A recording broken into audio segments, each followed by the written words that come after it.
Welcome, wonderful listeners, to the Shadow and Starlight Podcast, where two friends deep dive into popular fantasy and romantasy books. We get into the stories, characters, world building, lore, and so much more. So, buckle your seatbelts for this wild roller coaster ride of emotions, magical worlds, and laughs. I'm Kinsey. I'm Kana. And today, it's a little bit different. We are talking about all things pre-Onyx Storm, mostly predictions, and a discussion of popular second Signet theories. We're going to skip the content warning today, but this podcast is still rated R. And if you're listening to this, I'm sure you've read Iron Flame and Fourth Wing, so it should be good. Yeah. Next, if you like what you hear today and want more, please come back next Thursday, and next Thursday, and next Thursday, and every Thursday after that for a brand new episode. As a Taller podcast, we'd love to hear you guys' feedback to better ourselves and expand our book-loving community. Please feel free to give us reviews, reach out to us on social media, and follow us on TikTok, Instagram, and watch us on YouTube at Shadow and Starlight Pod. Yeah. Drinking the Pod. We're actually recording this right after Iron Flame episode that we just finished. So we're still drinking water and you're still drinking lemonade? Yes, I am. Same. And that's why we look the exact same. We literally just stopped the recording, press record again. Literally, yep. Straight into it. All right. 4 days until Onyx Storm. Crazy. We're almost in the 3, 2, 1 countdown. Yeah. Reminder, check out our Onyx Storm reaction episode. It's going to be releasing Monday after the release. So we will not have a Thursday episode next week, but we will have an episode the following Monday. We're going to give ourselves that week to binge Onyx Storm and start preparing our reaction episode. And then also our first deep dive episode, which will come out 3 days after on that Thursday, the week after Onyx Storm. So. This feels so surreal. There's be a lot happening. Yeah. The closer it gets, the more I'm like, oh my gosh. Yes. Yeah. So. We ain't crossing the parapet. We're not crossing the parapet today, but we are going to go to Battle Brief today. Our Battle Brief is going to consist of discussions on all the predictions that we have and all the second Signet theories that we think are possible for this upcoming book. Yeah. All right. We're just going to alternate Onyx Storm predictions, and we both listed some of our top guesses for what's going to happen in book 3. The first one I'm going to talk about is a character death. I'm predicting that the character death in the next book is going to be Dane or one of Violet's siblings. Maybe I'm just saying this because I'm praying everyone on the Iron Squad lives, although I would be really upset if Mira dies. But if Brennan dies, I would be like, nah. Regardless, I think it will be someone close to Violet, and I think the nature of this character's death is going to drive a deeper wedge between Violet and Xaden. Either Xaden or the Venom he is now part of are responsible for Mira, Brennan, or Dane's death, and he is unable or unwilling to stop it for some reason that we don't know of right now. And Violet, being the person she is, will feel tremendous guilt and loss and possibly break up with Xaden. Yeah, I'm putting it out there. I do love Xaden, but I think their relationship is high-key toxic, and she might be better off focusing on saving the world and also coping with the tremendous trauma she has experienced ever since conscription day, basically. I do want them to be endgame, but this relationship is a hot mess, and it's about to get even messier.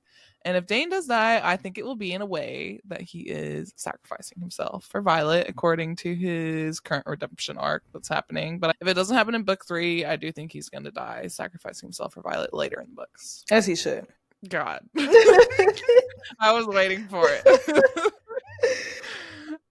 But yeah, I've already started pre-mourning somebody's death. I just know it's going to happen. And I know it's going to be somebody close to Violet. Like it. Yeah. I mean, yeah. Might as well get like her family is just slowly getting smaller. I mean, I doubt all 3 of the siblings are going to make it to the end of the series. So sad. Well, my prediction is one of my favorites that I have. I feel like Violet is going to find out a little bit more about her heritage or her family history or her parents' history or something of that nature. So I have a pretty wild prediction. And I think that 1, either Violet was born half Venom or part Venom, or 2, she has a bigger family than she knows about. So let's talk about it. This prediction in theory first came about when Rebecca Yarros dropped the snippet of Onyx Storm. So the first part of my prediction, her being part Venom, is the fact that she has silver hair and that her hair fades at the end, and because of the fever that she had as a baby. And we also know that this is what caused her bones to be so fragile as well. I think this kind of ties either into her mother or father being Venom or turning Venom to save her at birth, and this could explain her hair since Venom drained the things around them, and this could also explain the Venom's fascination towards Violet. And this kind of ties into the prediction or theory that kind of talked about in our last Iron Flame episode about Lilith possibly being Venom or turning Venom to save Violet at birth or for some bigger cause. My second wild prediction in regards to her lineage is that the silver-haired wielder that was featured in the Onyx Storm snippet could be Violet's sister. I haven't seen this theory yet. I'm not really on theory TikTok because I always spoil stuff for myself. So I try to stay off of book talk because there's a lot of spoilers there.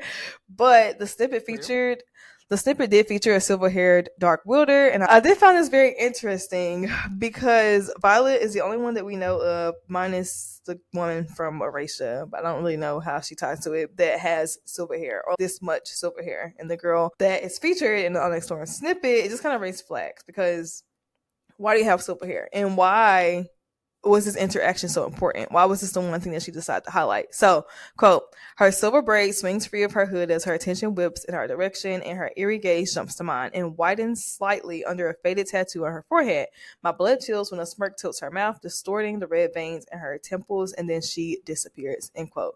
So, this is a very, very, very interesting interaction. I feel like their eye contact is very weird and questionable, and I feel like the silver hair resemblance is very important to note. And I don't have any sound or concrete evidence to back this, but we know that her family is notorious for keeping secrets, so I wouldn't be surprised if this were true. And I feel like her family and her parents are really in the know about the Venom and the Wyvern, so I feel like there is something a lot deeper than what we know or is going on. But I definitely think the silver haired girl has something to do with that. Oh my god, what if she had a twin? That's what I was thinking. Yeah. And they got separated. I agree with all of what you're saying. I think this ties in nicely, like you said, to my theory about Lilith being a Venom, and that's why Violet's silver hair is drained, because she was probably still having to channel when she was pregnant, or some other thing happened relating to her mom being a Venom. I definitely think it's possible that she could have more family. Yeah. It should be wild. Oh my god. And maybe I like that prediction. to go along with the twin aspect, like maybe Violet was the only one they could save in that regard and keep her human, versus the twin that actually got fully drained throughout the pregnancy and they got separated. And maybe that's why they know so much about the Venom and why her dad did all this research. I don't know. I like what you're thinking. I think we might be right. Yeah. But I think that about every theory we have. Okay, my next prediction is actually a couple shipping one, maybe? So, we know that Kat wants power and status for her family. That explains why she's going to the length she is to divide Xaden and Violet and trying to regain her betrothal to Xaden. And considering we have another crown prince in the Iron Squad that has absorbed Kat's drift, I think she might switch tactics and go for Oryx or possibly his brother Halden's crown. Or they could fall in love before she even learns about his title. I think it would be kind of a cool plot twist if she ended up on the Navarian throne after trying so hard for Tyrandor. And I will say she is growing on me. Yeah. Now that I've reread Iron Flame and we've talked about her a lot, I actually don't hate her. Yeah, I didn't give her much thought the first read, but the second read for sure. I don't know. I've seen a lot of theories that it's either going to be Kat and Auric or possibly Auric and Sloane, which I think would be interesting too, because that would be Auric and the daughter of the rebellion. So interesting. That would be very cool. Interesting. We'll see. I like that. Okay.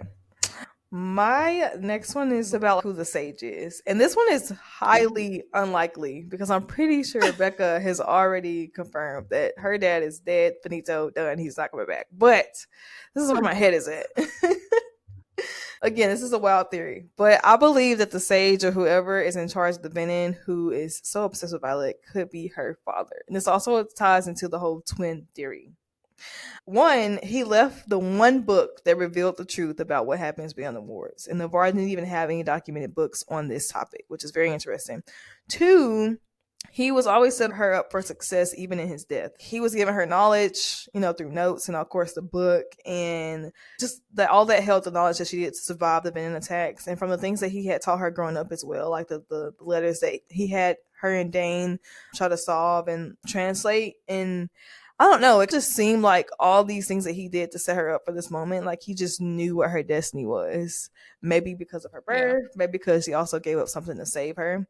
And my last thought is Violet is the one thing that can kill the Venom with one hit, which is very questionable. And I think they've always said throughout these series that magic always wants a balance. And I'm thinking, could her power be that balance? And could her father know this? And the Venom are so connected to her. I feel like there is just so much more to come. And I will say again that I'm pretty sure this is very unlikely, but like even in death, he has prepared her for these moments. And I feel like there's a lot that he knows that we don't know that we'll probably figure out in his or Lilith's research and journals and stuff like that. So yeah. Ooh, that's very interesting. I'm also not on board with her father still being alive, but I'd love the line of reasoning there. It makes sense. I don't know, man. Every theory I hear or read or talk about just makes me question everything. Same. Just when I think I have an idea of what I think is going to happen. No, I don't. Okay, I'm going to talk about the Isle Kingdoms next. I did mention this a few times in our Iron Flame episodes, but I do believe Violet's quest to find the truth and find allies for her kingdom will lead her to the Isle Kingdoms. And I'm predicting that she will find the 7th Den hatching grounds and or Xaden's mother. At this point, we have heard where all the other hatching grounds are for the other breeds of dragons, which begs the question, where is Andarna's? Where did her kind go after she was left behind? Has her kind gone extinct? I don't know. But since the Isle Kingdoms is not connected to Promiel, and we haven't really heard much about it, so I definitely think it's possible that maybe her kind fled there and the hatching grounds are there. And then as far as Xaden's mother goes, we know that she had a probably toxic political marriage to Xaden's father, and after she fulfilled the child rearing requirements, she left, and she's out there lost in the sauce somewhere, doing God knows what. So I think she's going to swing back around at some point, and I think Violet may run into her, which would be really interesting, because while she's in the midst of saving Xaden, she could meet his mom, and that would just be a whole nother thing. But even if it's not in book 3 or the Isle Kingdoms, I do think she's going to come back into the story at some point. I agree. It's very interesting to think that his mom hasn't been mentioned up until this point, like until Iron Flame. Yeah. We haven't heard any word of her until Iron Flame, so I feel like that's very important to note as well. It's just so notable that she's still alive. Yeah. Like, okay. Is she just never going to come to the story? She's just out there somewhere? No, I don't think so. Where you at, homie? Where you is, girl? And I don't know. The fact that she just left Xaden when he was like 10 years old makes me think she's not going to be a very good person or really care about him. But it would be interesting to see how that all goes down. Well, are we actually going to see Xaden out of control? Other than it being on account of Violet, his mama issues would probably be the one thing that'd be like make him lose his mommy issues, no doubt. Yeah. God, I am so nervous about their relationship and Xaden going in this book. Like, I think we both agree he's probably going to be hotter, and because he's in his villain era and he's way more powerful now. Yeah. But honestly, if he's not doing everything he can to get out of the venom and making sure he doesn't hurt Violet, I'm going to be pretty pissed at him. And I'm already pretty pissed at him. Yeah. Which is why I brought up the whole thing in our Iron Flame episode. Or wait, was this episode? I have no idea. That they might break up. Yeah, it was this episode. Okay. Yeah. I'm getting lost in the sauce. I don't know. I don't even want to talk about Xaden and Violet because it makes me sad. I just know this is going to be like so emotional. Okay. Yeah. So, as I was speaking on Papa Sorrengill, I feel like even if he doesn't make a reappearance, which I doubt that he would, I feel like his research will. and this is very brief, but I believe that his research should be a key weapon in solving our venom problem that we seem to have. And well, after we save Zayden, of course, we have to cure him and then solve our venom problem. But yeah, I think that his research will make a reappearance, of course. And we know that Lilith's journal will be present, but I feel like the only way for her to figure out how to get rid of the venom and solve all these issues and learn more about Andarna is to find her father's research. I agree. The research has been so hyped up to this point where if it's not something major, I'm going to be salty. Yeah. All right. My last prediction, I'm sure if you've been listening to our episodes, you can guess it. I think Brennan will be revealed as a traitor and or a liar. So, yes, I can go on, and I have that I do not trust this mofo Brennan. And I think and hope mostly that we will learn what happened with Naolin 6 years ago, the truth of it, and what the heck the rune scar on his hand is. I don't trust him, like I've said, and I would be a little bit shocked if he was a traitor to the revolution, but I do think it will be revealed that he is lying about something very important, and a lot of people, including myself, are going to be pissed when the truth comes out. But yeah, I don't trust him. There's something going on there. I'm sure of it. Yes. I don't know. I don't trust this man. I don't get the same vibes, but I don't doubt you either. So we'll see. We'll see. I keep seeing on my book talk feed other people who are suspicious of Brennan. I'm like, yes, let's be friends. All right. Time to get into our second Signet discussion. We were originally going to break down and talk about all the theories and all the evidence for the majority of the second Signet theories, but there is a lot, and it was a lot to filter through. So we actually decided that we're just going to each pick our top 3, make sure they're different, and we'll really dig in deep to those versus just doing like a surface level examination of all the second Signet theories, because there's a lot. Yeah. So I'm gonna open up with my number 1, which wasn't my number 1 a few episodes ago, and now it is, which is wild. But truth's there. I'm convinced. I am convinced. So if you have listened to our episodes, I apologize because this is going to be repeating a lot of information I've already told you, but I gotta share. I've compiled what I feel are the most important pieces of evidence, so let's go through them. The biggest piece is that we know that signets reflect who the writer is at their core, and we know that Violet desires knowledge and truth to keep herself grounded, so this makes perfect sense, reflecting who she is. And then there's a subtle info drop about truthsayers in one of the chapter headers about them being more dangerous than intrinsics, which really hypes up this signet. And then the only truthsayer we have met at this point is present for just a little bit and then dies a few pages later, which is Nora from the interrogation. And definitely this makes me think someone else is going to be a truthsayer in the series. And at this point, I do think it's Violet. If not her, I think it's going to be Auric. Possibly, maybe. Chapter 57, the meeting with Malgren, is also another key piece of evidence. Violet notes that Zayden was outright lying when he said something to Malgren, like, yeah, we know, but why are you pointing it out that he was lying? And after Malgren said something, Violet thinks, quote, he said exactly what he meant, aka the truth. So you're pointing that out as well.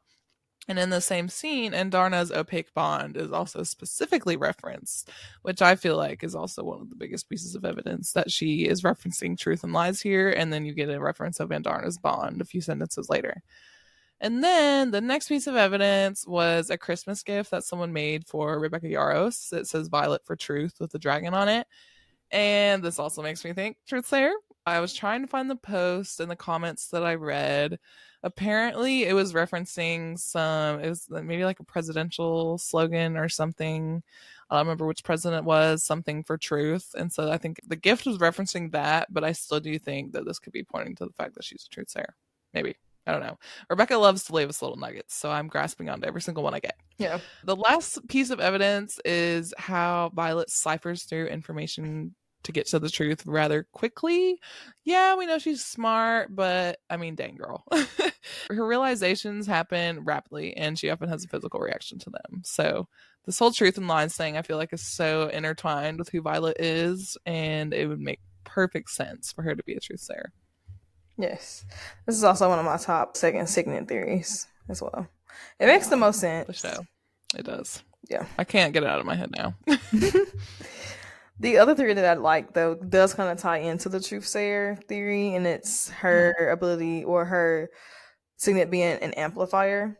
This one isn't as sound, but there are a couple instances that could support this. So after like going back through my books and going back over my annotations and trying to find moments when the people around her have amplified power when she's near, this kind of happens quite a bit. My question is, could she make people's signet stronger? Or, like her nearness to other people, like amplify other people's signets? And here are some examples of some people that had or became more powerful in Violet's presence. So one, Mira being able to create her own wards outside of the wards of Navarre. And we know that her signet wasn't of much use after she left Navarre until the scene where Violet kind of pushes her to wield when they're facing off against Venom. The second one is Rhiannon, and her biggest goal was to wield through walls. And the first time she achieved this was when she was trying to save Violet from being caught with the dagger by Barish. And this was the first time she was able to do this. The next one is Liam, RIP, buddy. Then we mentioned him wood and ice before he died.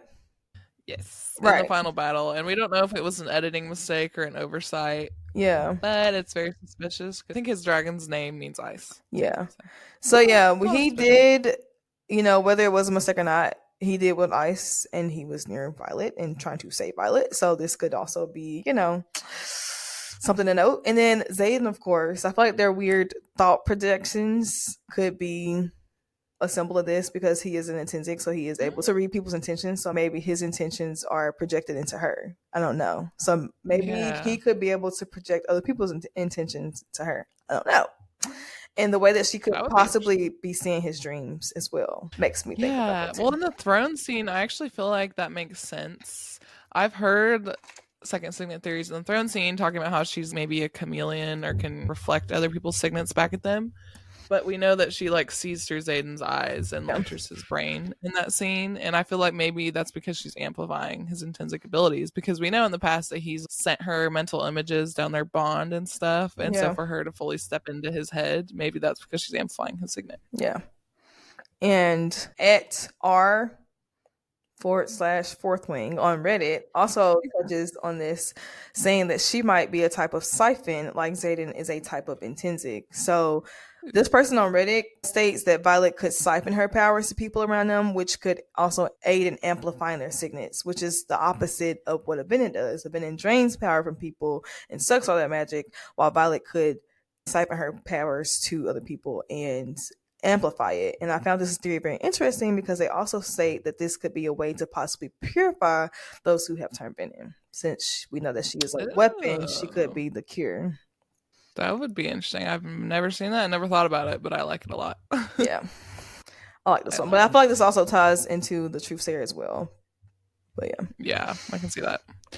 It's interesting because a lot of the instances you brought up as evidence for amplifying is actually tying into evidence I'm using for my next theory on her signet, which is compulsion. I saw this theory on TikTok from @baker.gracie, and I cannot forget it. So according to her, Violet's second signet is compulsion, and she thinks she ordered Xaden to survive with compulsion, hence him becoming Venom. And looking back, I feel like this could apply to so much. So for example, like you were talking about, Rhi wasn't able to summon through the walls until Violet needed her to. Mira wasn't able to create her own wards until Violet needed her to. I don't know. There's a lot of other things that I think could apply to this, where she's knowingly or unknowing compelling people. I'm not sure how it would really work per se, either through thoughts or words or both, or maybe a completely different way. But at the end of Iron Flame, another example, she yells at her mom to listen and trust her for once, and then Lilith actually does. Possibly could have been under compulsion. And even her mantras, I will not die today, I will save him, I think this could have interesting implications. I could see her compelling herself with her mantra to save Xaden, and she will literally ruin herself and compromise her values to accomplish that one goal. I don't know if compulsion would work on yourself, because I don't think you can use signets on yourself, but I don't think that's been explored. So it might be a gray area, but either way, yikes. To play devil's advocate, this could be totally wrong. And there are a lot of instances that would prove otherwise, unless Violet doesn't really know when she's using her compulsion. For example, at the end of Iron Flame, she's yelling at Sloane not to siphon her mom's life, but Sloane doesn't listen. Maybe she was so burnt out at that point she couldn't use Andarna's Signet being compulsion. I don't know. There's a lot of plot holes in this theory, but I do think it's very interesting. Yeah, I think that's very interesting. I like that one. I don't know. Never thought about that one either. I've never. Like I said, I'm not heavy on like book talk because of all the spoilers, but that's interesting to hear about it. Nice. Yeah. My next theory is that Violet could be a knowledge seeker. This also ties into Truth Sayer as well. So, again, Rebecca Yarros gave us the vaguest hint ever that the second Signet is on the page. Blah, blah, blah. Well, Rebecca, I love you. I do. I promise I do. But oh my gosh, why so vague? Because there are so many pages. So many pages. Which page? Out of all these pages, which page?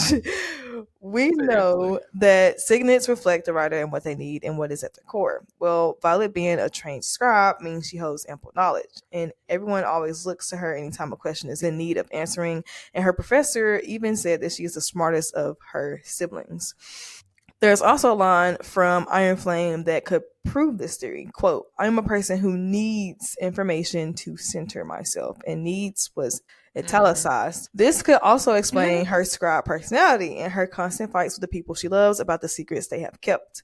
Her whole life, she has been filled with secrets, and all she wants is to be in the know. And not have to figure it out on her own or figure out from somebody else. Literally, the whole concept of her and Xaden's relationship throughout the whole book of Iron Flame is just her wanting to know answers and her wanting to get knowledge and be in the know. So I think this is a bit more concrete than a lot of them. And again, it's like very close to the truth there. But I feel like her need for information could also be what backs this theory. Yeah. I like that a lot. And it does tie into the Truth Sayer. I almost feel like it could be a type of Truth Sayer. Yeah. In a sense. Because we know there's different types of intrinsics, and no Signet is the same. So this could be a different version of Truth Sayer based on who she is at the core and the knowledge seeking that she does. Yes. Oh, man. Okay, so my next theory is crazy, and I don't think it's actually going to happen. Like, I would literally be shocked if this was her second Signet. It was inspired by @BookHuddle on Instagram, but I just love how much sense it makes, even though it's highly unlikely, and it has to do with dragons, so obviously I'm going to talk about it. I think that her second Signet could be commanding dragons or being a dragon shifter. The first thing that makes me think this way, and also Lauren from Book Huddle also says this as well, I know who and what you are. That's one of the most notable things Taryn has ever said to our FMC, especially the what. What is she? And then also, Taryn calls Andarna Golden One and Violet Silver One. And I was thinking, what if he actually calls Violet by her real name after she fully manifests her second Signet and becomes a dragon shifter, dragon commander. And then also, like we talked about in our last Iron Flame episode, she breaks the cardinal rule of talking to bonded dragons that aren't hers multiple times, and she's still alive. It may be possible that she actually started manifesting her Signet when she was speaking to other dragons. Another thing, this entire series is called The Empyrean. It's about dragons. It's about dragon politics. Rebecca has confirmed that. And our protagonist is human. She can't enter these meetings. Taryn won't tell her anything because dragonkind protects dragonkind. Maybe if she was part dragon, a dragon shifter, she will eventually be let in on some of the dragon matters, and that would be great because I'm dying to know more.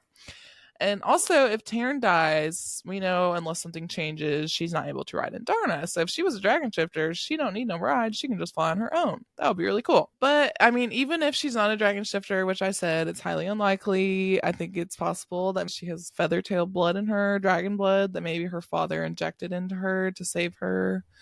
I don't know, crazy thoughts. But in an interview, playing devil's advocate, Rebecca confirmed that her second Signet is simple, nothing crazy, nothing shocking, and is obvious in Iron Flame, which, like, girl, is it really? Because I don't think it is.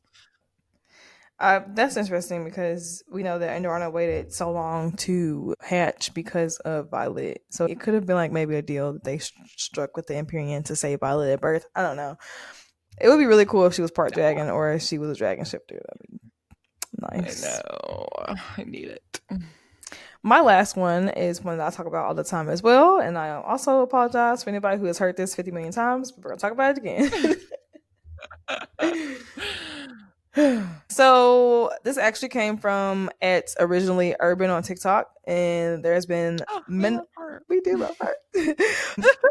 So there's been like very minimum research on Feathertails bonding because they rarely ever do. Like they never do. And this is mentioned several times throughout the book that Feathertails shouldn't bond because they can accidentally give their powers to humans. Dragons can't channel, not really until they're big, but they're all born with something special. It also stated that this happens when the human uses too much of the Feathertail's power, usually from greediness. The last time Violet used Andorna's ability to stop time, she used all of it up on accident, of course, just to save her friends, even though we lost a couple, R.I.P. Liam. And Andorna didn't have the ability to stop time anymore. And I think still this could be that Andorna gifted that power to Violet and she is able to stop time. And there are so many scenes in Iron Flame where Violet counts these fighting scenes and action scenes in heartbeats or seconds, and she kind of slows the scene down so we can get a better understanding of what's going on. So I think that this could be another signet that she has. I think that might be my number 2. Yeah. I think Truth Saying is probably my number 1. Yeah. And I'm torn between Amplifying and Compulsion being number 3. Yeah. I think the more that I learn about these other signets, the less I'm like convinced on the time stopping. I think my top are Truth Sayer and probably Amplifier. Mm-hmm. And then maybe Knowledge Seeker, but I feel like that one ties into Truth Sayer as well. So I think like Truth Sayer and Knowledge Seeker are like right there together, and then Amplifier. Yeah. God, we're so close to finding out. I've literally been waiting over a year to find out what her second signet is. I'm driving myself insane. Bro, I'm not gonna lie. When this book releases and I feel like I'm not getting there fast enough, I'm literally gonna look up spoilers. To find out her signet. Like, that's one thing I do not care. I will be like, what is her signet? I'm gonna give it a couple days. I'm gonna let those speed readers do their thing, and I'm gonna go look it up. I want to know.